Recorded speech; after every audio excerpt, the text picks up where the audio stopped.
Olá, tudo bem?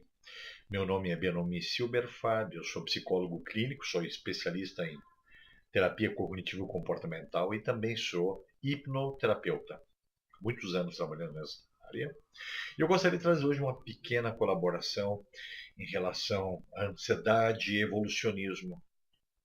Quando eu vou iniciar os meus cursos e quando eu vou atender o meu primeiro paciente, a grande demanda do meu consultório são ansiosos, sejam no aspecto tradicional da interpretação dos eventos da vida, ou pacientes que vêm buscar ajuda para controle de dietas alimentares.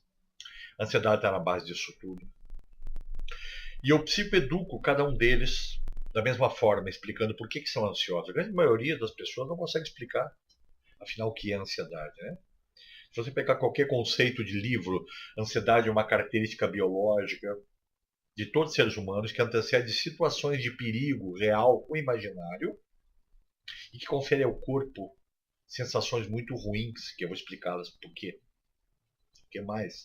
Se você pegar TOP, né, que é o conceito do pânico, segundo o professor David Barlow, o pânico é uma avaliação catastrófica que nós fazemos dos nossos próprios sinais corporais. Por isso, a hipervigilância dos ansiosos. Muito bem. Quando o paciente chega, eu vou falar sobre evolucionismo, explicando por que isso, desde a pré-história, nós aprendemos a ter reações às ameaças. Então eu explico da seguinte forma.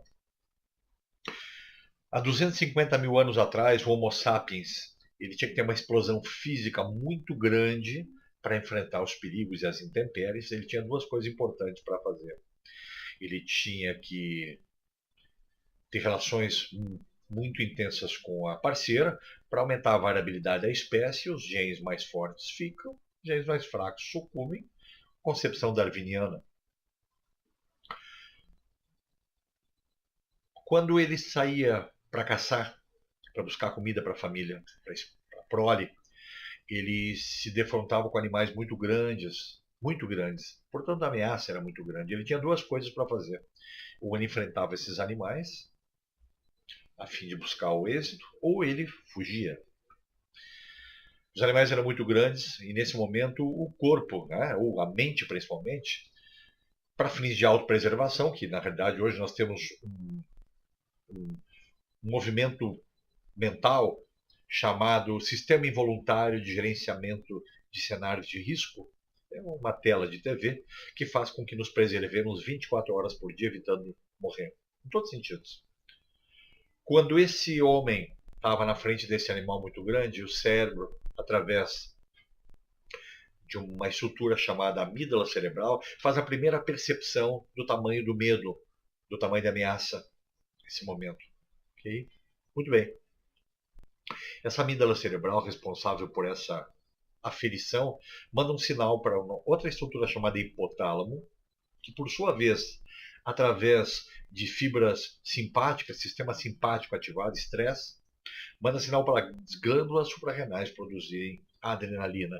É o primeiro movimento nesse sentido.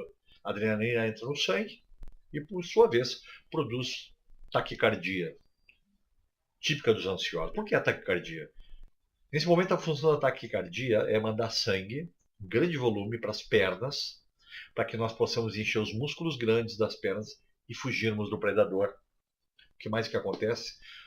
Por causa da taquicardia, nós promovemos aumento da pressão arterial, nós aumentamos a frequência respiratória, colocamos mais oxigênio, né, dentro do corpo. Nós aumentamos a nossa imunidade, porque nesse momento o cérebro faz uma leitura de doença e não de transtorno mental. Portanto, as células, as natural killers, as células assassinas aumentam. Né? O que mais que acontece? Nós nos preparamos, na realidade, para fugir. Então, mesmo hipotálamo manda um recado para a glândula hipófise produzir cortisol. Cortisol é o hormônio do estresse. Portanto, em situações de estresse, nós temos altos níveis de cortisol. Ansiosos têm altos níveis de cortisol.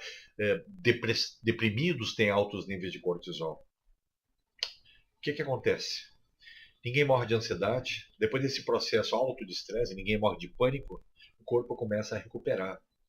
é acionado o sistema parasimpático, tá? De recuperação de energia, diminuímos a produção de cortisol, aumentamos a produção de GABA, que é um neurotransmissor que é inibido no momento de estresse. Ok? O que eu estou tentando dizer com tudo isso quando eu explico para o paciente para ele poder entender? Hoje, a percepção de ameaça é completamente diferente. Hoje, a ameaça não é mais um animal de 5, 6 metros de altura, 3 metros de altura, invencível. Hoje é um filho doente, hoje é falta de dinheiro, hoje é abandono, rejeição, desafeto.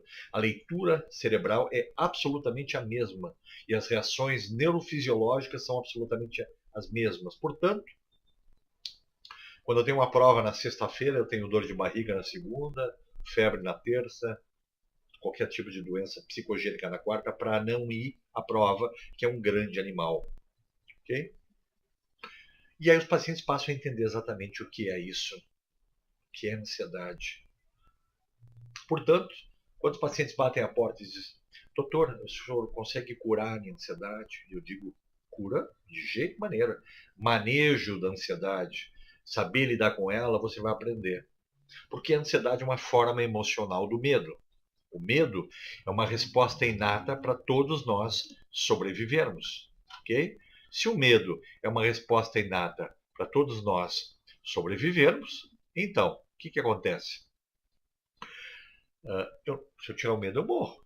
Portanto, a ansiedade tem uma função adaptativa de nos avisar que existem ameaças. A questão é a desregulação. Portanto, o uso da hipnose na minha clínica, em parceria com a psicoterapia, é justamente ajudar o paciente a mudar a percepção e a representação da realidade, diminuindo a hipervigilância, diminuindo sintomas de ansiedade e mudando a forma como ele interpreta o próprio corpo. Ok? Obrigado. Espero por ter colaborado alguma coisa com os colegas. Bom dia, bom final de semana para todos. Tchau, tchau.